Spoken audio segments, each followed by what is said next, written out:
మాజీ మంత్రి హరీష్ రావు మనతో ఉన్నారు. ఎస్ఎల్బీసీ దుర్ఘటన జరిగిన రోజు హరీష్ రావు దుబాయ్లో దావతులు చేసుకుంటున్నారు. తీరిగ్గా 2 రోజుల తర్వాత వచ్చి మళ్ళీ ఎస్ఎల్బీసీ పైన రాజకీయం మొదలుపెట్టారనేది నిన్న సీఎం చేసిన కామెంట్. మీరు నిజంగా దుబాయ్లో ఉన్నారు ఆ రోజు? సి రేవంత్ రెడ్డి దివాలాకోరు రాజకీయానికి ఇది ఒక నిదర్శనం.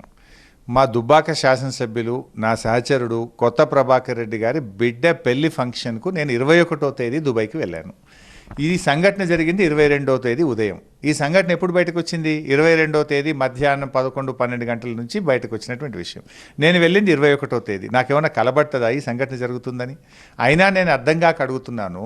సహచర శాసనసభ్యుడు పెళ్లి ఫంక్షన్కి పోవడం తప్ప? నంబర్ 1. నంబర్ 2, గవర్నమెంట్ ఉండదు, నువ్వా నేనా? అసలు సంఘటన రాష్ట్రంలో ఏదైనా జరిగితే స్పందించాల్సింది ప్రభుత్వమా, ప్రతిపక్ష శాసనసభ్యుడా? ఇప్పటికీ రేవంత్ రెడ్డి ఇంకా ప్రతిపక్షంలో ఉన్నా అనుకుంటున్నట్టు అనిపిస్తుంది నాకు. ఎప్పుడైతే ఆయన డిఫెన్స్లో పడతాడో, ఎప్పుడైతే ఆయన తరఫున తప్పు జరుగుతుందో అప్పుడు కొంచెం గొంతు పెద్దగా చేసి ప్రతిపక్షాల మీద బురద జల్లి డైవర్షన్ పాలిటిక్స్ ద్వారా బయటకు పోవాలనుకుంటాడు. బట్ నువ్వు ఏం డైవర్షన్ చేసినా ఎస్ఎల్బీసీ టన్నల్ విషయంలో ఇది పూర్తిగా రేవంత్ రెడ్డి ప్రభుత్వ వైఫల్యము. నీ తొందరపాటు తనం వల్ల, మీరు జాగ్రత్తలు తీసుకోకపోవడం వల్లనే కూలింది. ఇంకోటి రేవంత్ రెడ్డి అంటాడు 10 ఏళ్ళు బీఆర్ఎస్ ప్రభుత్వం పనిచేయకపోవడం వల్ల కూలిందట.